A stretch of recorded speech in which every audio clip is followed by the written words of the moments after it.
Swayam Prabha. Digital India. Educated India.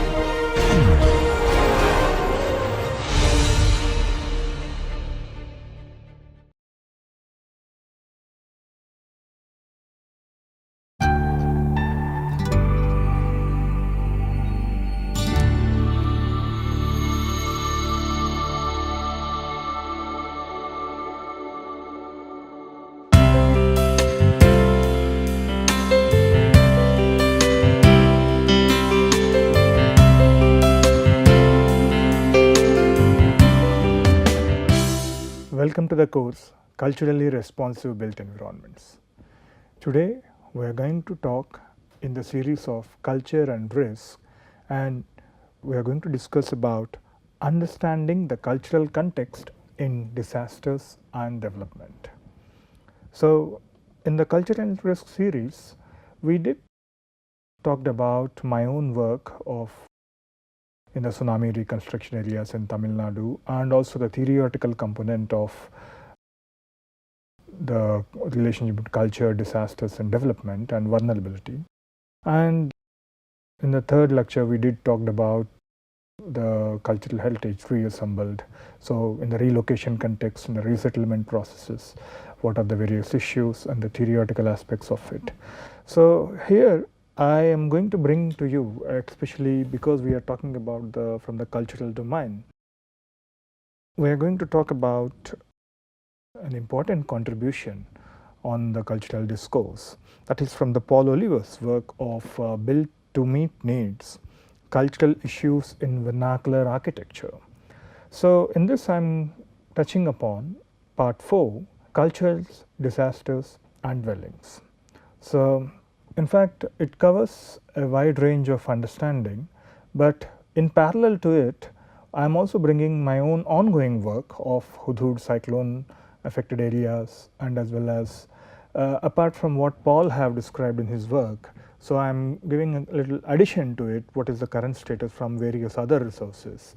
So of the same cases, how various other resources also talk about the same thing in a different way.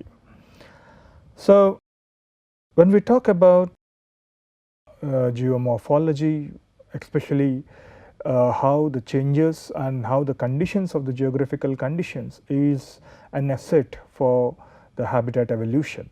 So one of the important place which we should talk is the Cappadocia, and it is in the central Anatolian region of Turkey, and where there are thousands of peasants live in dwellings carved out of it's called tufa rock pinnacles. So mostly you will have pinnacles like this, some even like this, and which are actually formed from ancient deposits of lava dust.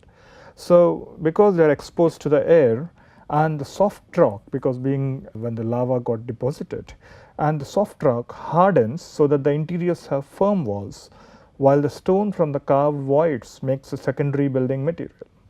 So in fact this particular Anatolian region is an earthquake prone, and the tufa pinnacles can collapse, destroying the dwellings and causing the loss of life. So what you can see is a picture from the shelter floor, and wherein Paul Oliver's contribution was mentioned.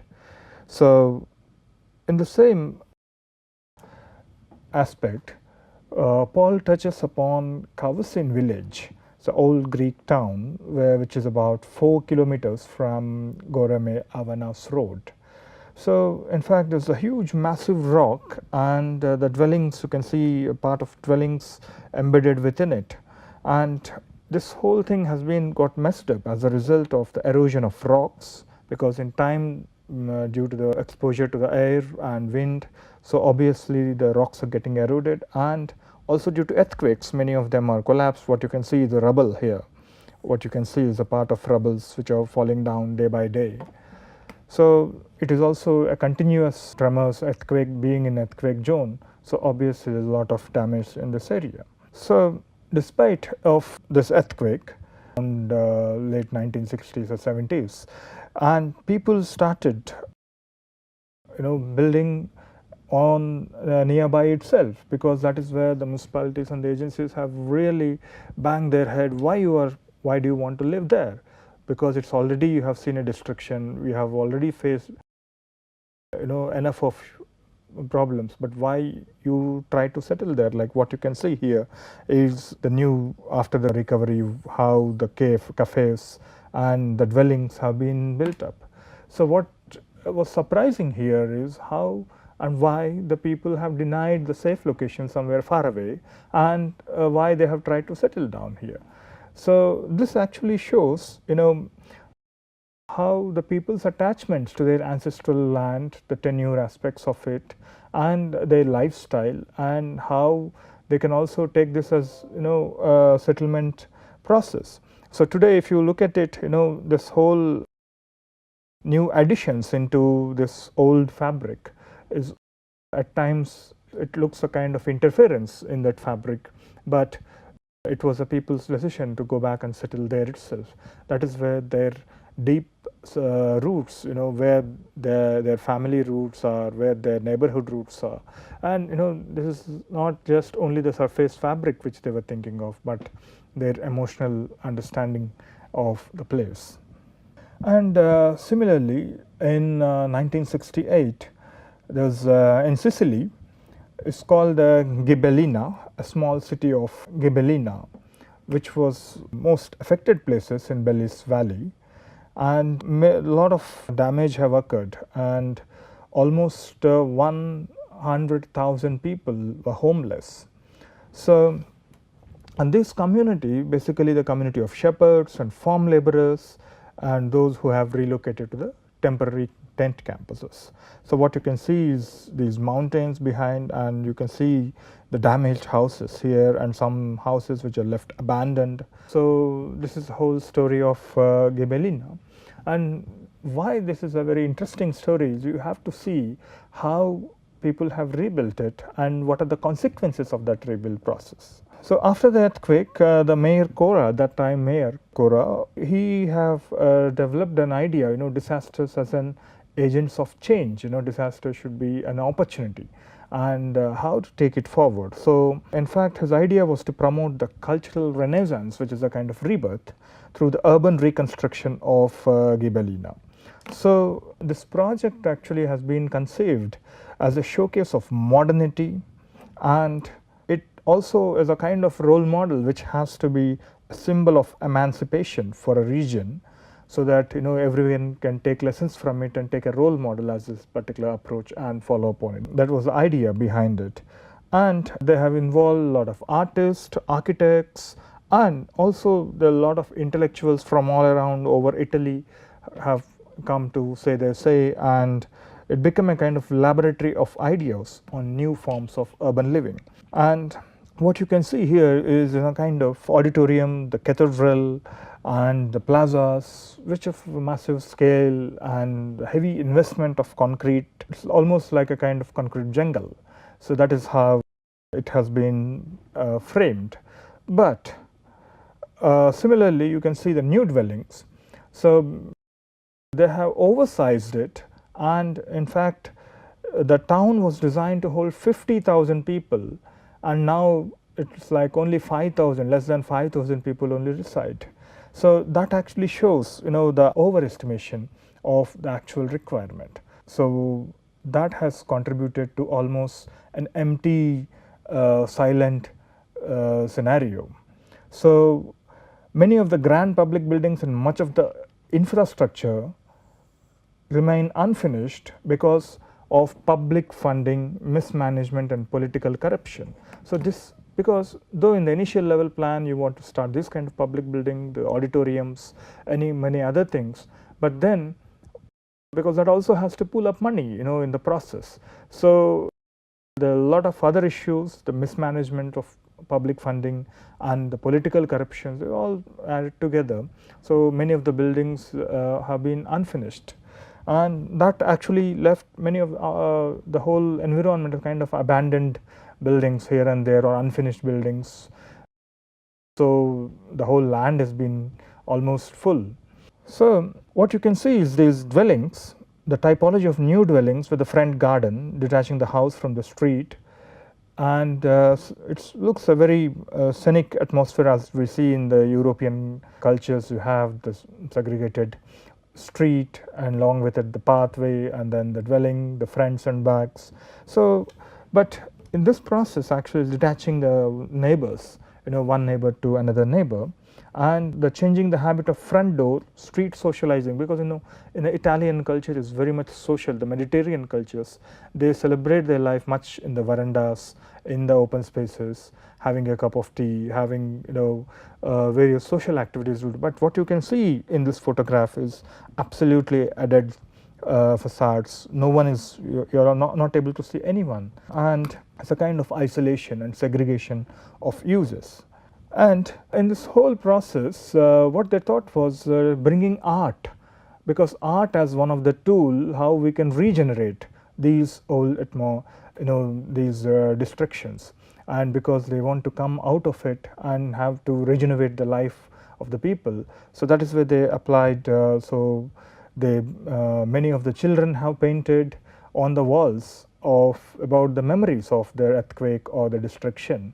So Paul was wondering why they are actually trying to bring back those memories, which no one would like to see that, or no one would like to think about it.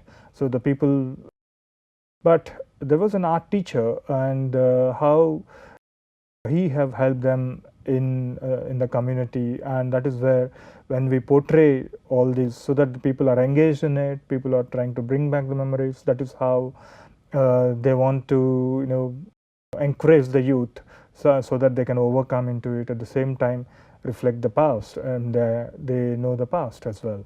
So there are many reasons, but in the same process they developed some kind of sculptures. Many interesting artwork has been established, but unfortunately very few locals understood the connection between the artwork and the reconstruction of the city.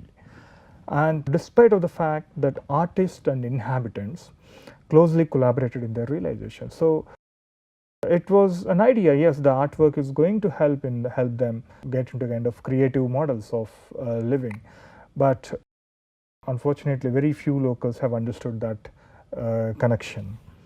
And what you can see is this whole process, because much of the engagement into artwork, community engagement, that actually the idea is to participate, the local community encourages a participatory process, and that has been limited to passive involvement of the population in workshops and organized by the artist. So in the process what happened was the institutions was their hands of the responsibility, leaving the artists to try to fill the gap. So in the process the supporting institutions, they try to come out of it, and then so that the artist can fill the gap. So this whole process, what happened is sometimes the location of this artistic work, and as well as the maintenance of it, some of the funding issues, so all together jumbled. And what you can see is it's in fact some of the artworks are abandoned, and sometimes it becomes a hindrance also. So another important work which I would like to bring here is the Creto by Alberto Burri. So this was the site. What you can see is a kind of chunks of concrete, about 1 meter height chunks of concrete laid on it, but it actually spans about 12 hectares of concrete cast covering the ruins of the old city. So in order to cover the ruins of the old city, what they did was the artists have developed a kind of concrete structures about 1 meter height. And what you can see here is a kind of passages of the existing passages. So in fact where these blocks were basically the areas where buildings once were, and the trace of the street network is preserved for people to walk and navigate through the sculpture. So this itself becomes a kind of artwork, and these are actually the spaces of the passages, so that one can understand. And so they have, it's a kind of giving a spatial dimension to the collective memory, because the whole city have seen a destruction, a mass destruction, and that is where this is a kind of collective memory turning into a place of devastation and plan into work of art. So in that way, if you are talking about 12 hectares of concrete, so maybe if you are talking about the time of 1970s, that is where the concrete constructions are booming up, and maybe the ideas have flown like this. But today, if you talk in the green sense of it, but you are actually covering the 12 hectares of land with concrete, so which will be a mass. I mean, that is where the art thinking and as well as the green thinking also could relate somewhere. If there is any better alternative, even with using minimalistic concrete and as well as some kind of green infrastructure, if that kind of scenario works, that is where we have to think both from an environmental aspect of it and from the cultural aspect of it and the historical aspect of it. So unmistakably, what the Creto and Ghibellina have common is silence. In both the things, what you see is the silence. There's not many people around, there's no voice, there's no active life. So the first is a city forever captured under a shroud of cement, archaeology of archaeology, as a reminder of the past. And the second is a symmetry of houses, squares, monuments, and unfinished infra. That is what the blog, which I collected all these photographs, talks about. So in both the cases, they are almost vast in infrastructure, but absolutely silence, not much of active life. So there is always, in this kind of situations, what is the future of these kind of places is there is always a good scope of urban design and how we can activate these places through regenerative programs, through redevelopment schemes. And so when we talk about, this kind of rebuilding and with a very overhyped positive ideas of rebuilding with massive investments and with a very modernistic visions, sometimes they do flop in the way we discussed in terms of Ghibellina and as well as in Anatolia, how they rejected these houses. So when we talk about the cultural context, first of all, we always talk about it was only one, but there are at least two components in it.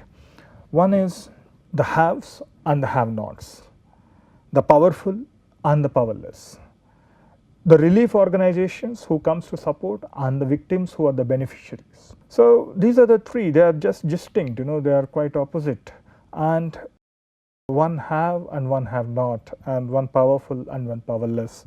The same thing, one who supports and one who takes it.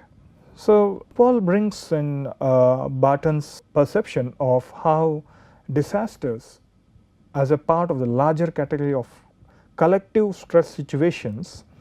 When we call about collective stress situations, that actually brings back to the external issues, and which occur when many members of social system fail to receive expected conditions of life from that system. So which talks about the internal disorganization of the society and how the management systems. So during the relief operation, normally what happens, because there is a very immediate need of getting a shelter, getting a food, getting a livelihood, or getting immediate health facilities, health support systems. So most of the relief organizations like Oxfam, World Vision, any other NGOs who come forward to help these affected communities or the benefit. So that is where when they conduct these operations, most likely the traditional and local systems of organization, they are most likely to be rejected in favor of the systems familiar to and exercised by relief culture. Because when we talk about the agencies, they talk about the fast track methods, immediate resource, because they are on a contract, they are there for 6 months, 1 year, and or maxi 2 years.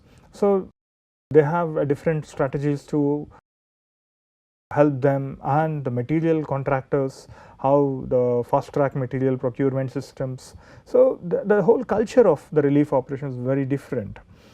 And when they are made aware of these kind of different materials, different technical inputs, different aspects of the relief cultures, and that is where the victim culture is made aware of these, and failure of, because they were in a distress situation, and that is where these victim cultures are made aware of the failure of local traditional indigenous system to either anticipate the disaster or to be able to cope with it when it happens. So that is a clear evidence that when they are in that phase, so obviously that takes away the confidence in them, how their system is unable to cope up with that.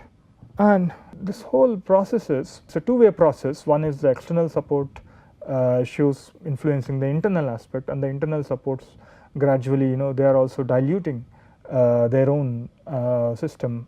And that is where we can see, people tend to lose the faith in the traditional leadership and hierarchies of social and religious order, making the distressed community still more prone to external influence. So that is where the moment you are losing faith in your systems, you are becoming more prone to the external influence. So that is where a small cartoon of one of my colleague Tania, where she helped me in my own work, she talks about where the professionals comes from different cities and towns to help them, and even somewhere from different countries, and then they say, oh, this is the alternatives you have.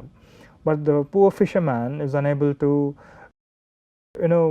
decide on what, because he only feels that whatever the better at this point of time, it supports me. So he never understands that, okay, realizes that this may not be suitable for me, or this may be suitable for me. So he just let me take whatever I get for free. That was his helpless condition.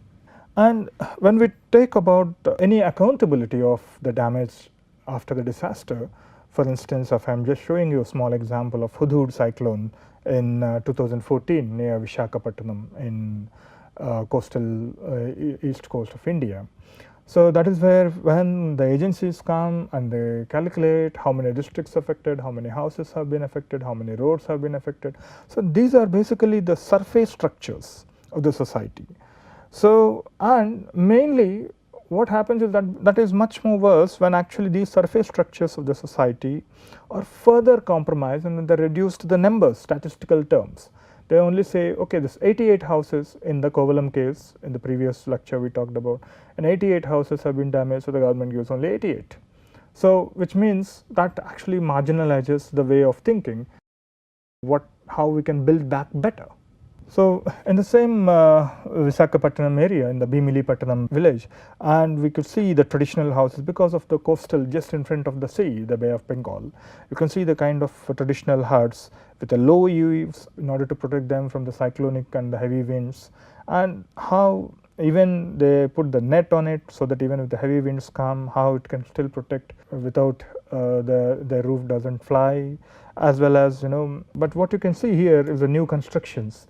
Even they've given a toilet or a kitchen or something like that, but you can see here the whole water is just left over there. So which means it is again resulting to the vulnerable conditions. Again, there was some village which I went there, I can't remember, but then in 1980s there was a scheme of housing. So the government have built housing for that, and after a few years, then some agencies came and they laid the road, and after a few years some people provided the water supply, and after very recently under the Swachh Bharat mission they again provided the toilets. But the surprising thing for me was, in every house there was written contact for septic tank so and so number. I was wondering what happened, because they provided the toilets but the septic tank connections or the pits was not connected properly. So obviously it becomes into a private contract, and now with all these layers of this refurbishing, one side the house, then after 10 years there's a road, and after 5 years there was a water, and then after that 5 years there is sanitary system. So in all together the whole network of drainage pattern has been ignored. So today if you go to that village, full of mosquitoes, and people are unable to survive properly. So this is where the coordination between agencies and the schemes doesn't collaborate with each other. So, and one of the important aspect which we commonly have is the abandonment of these houses, because on the immediate impact of the disaster, obviously the implication of coastal regulation zones or any other regulations, people tend to move away. But what happens to these old buildings? Who takes care of the rubble? How it is maintained? Because that whole things talk about the fabric and the memory of that place, and how one can think about, neither the panchayat can think over it or any other agency, because their job was done. So what you can see is a photograph which was again in Hudhud area. So the government that time they have given the people who have got houses, they have given about 5,000 rupees for the repair of the house. But I'll show you the same photograph. How many people live in this house? It's about 3 families, and an elder mother lives in this house even today. So this shows that what the government schemes, they talk about giving a financial support, just a 5,000 rupees, which has nothing, not even supported to cover their roof, and still how people are able to still live in those houses, and in the rainy seasons they try to borrow some space from the neighborhood well built houses, and then they sleep. That is how, with the good relationships within the neighborhood locality, they are able to survive. So all these dynamic and underlying structures, how people operate, and so these things one has to understand.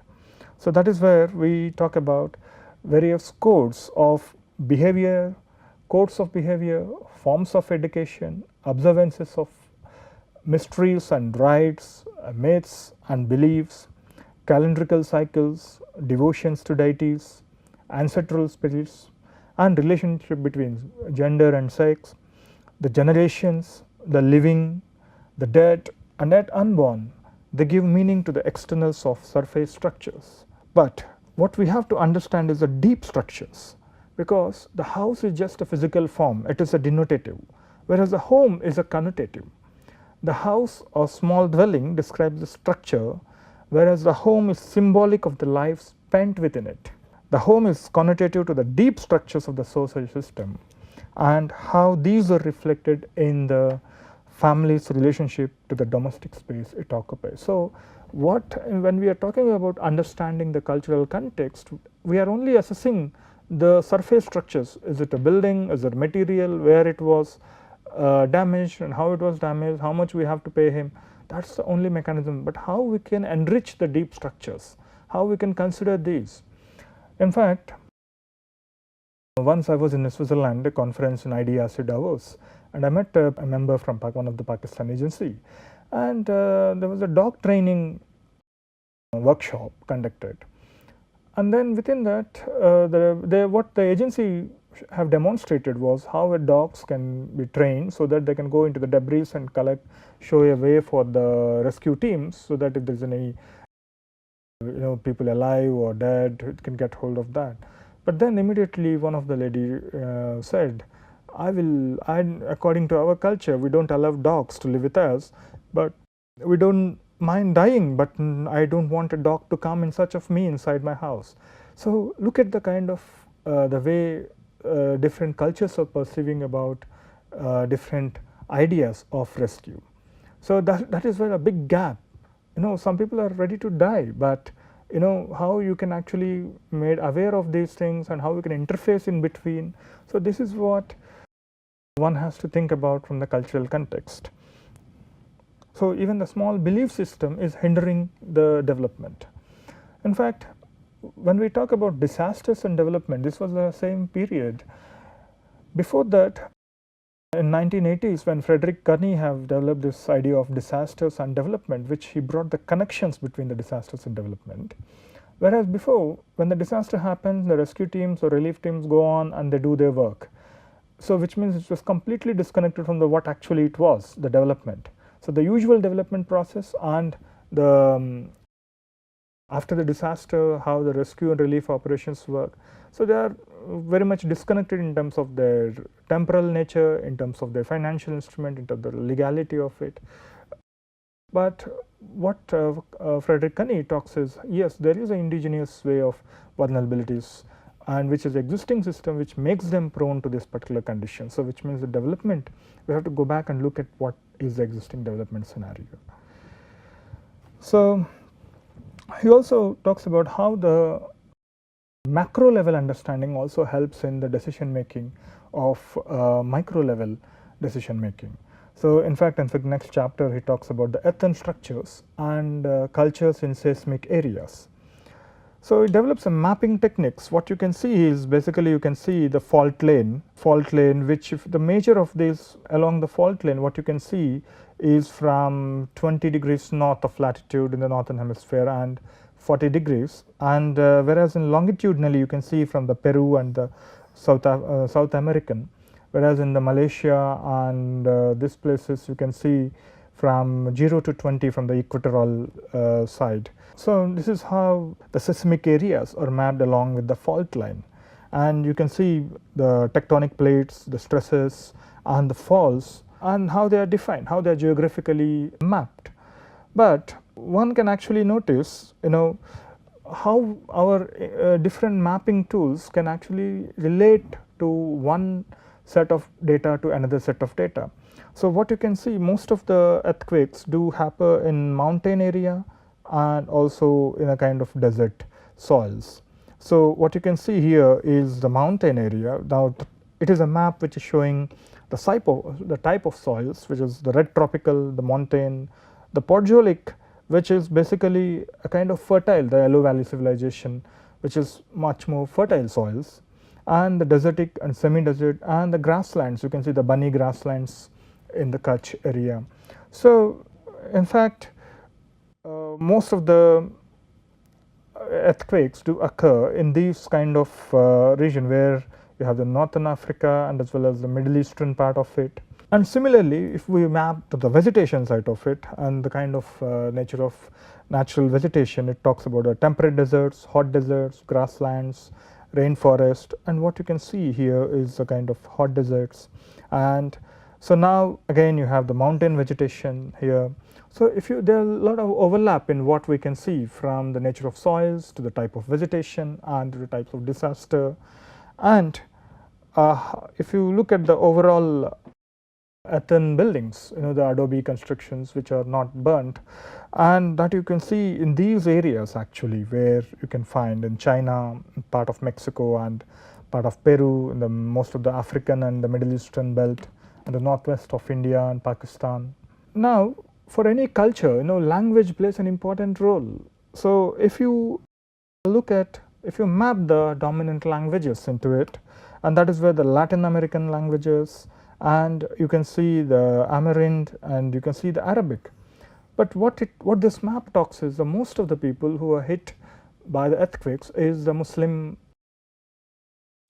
because if you look in the overlays of all the maps, in terms of the mountain soil, in terms of desert soils, in terms of the vegetation, in terms of, so this is most of the, in the Arab culture, especially in the Iran and even the northern African belt, that is where you can see in the Pakistan, Irano-Armenian side of it, you can see that is where most of the communities, which means it is talking about the target group of the, based on the linguistic analysis, one can even see the relate of that data to this data. And similarly, the religion, when we talk about the language, but the religion is much more even focused determinant of one of the cultures. So the moment you map of the religion, you can see again the Muslim, which is again majorly hit, so which is again lying in that fault area. So what this whole process is talking is, mapping is an important tool, the cultural mapping, especially the GM Mudrock, the World Atlas, how he prepared on, especially his work in Africa, and this mapping tools, the cartography is an important technique. And similarly, the agriculture. Here what you see is the nomadic tribes, right? So where they leave their family in the houses, in the sun-dried bricks, constructed with sun-dried bricks, and how they travel around, and basically there's the wars into it. So if you can associate many things, obviously this is the belts which more prone. So there's one set of information from linguistic, one set of information on the religion, one set of information on the type of earth constructions available. So that is all interrelated. So it's a very important technique if one wants to map at a macro level mapping. So one can able to understand to come to, it will help in your micro level decision making.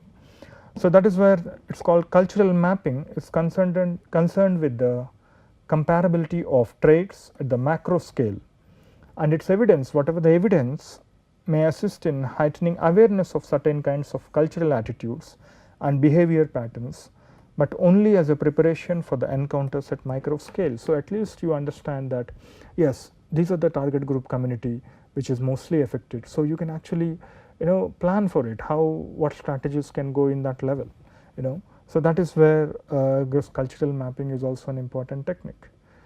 Thank you very much.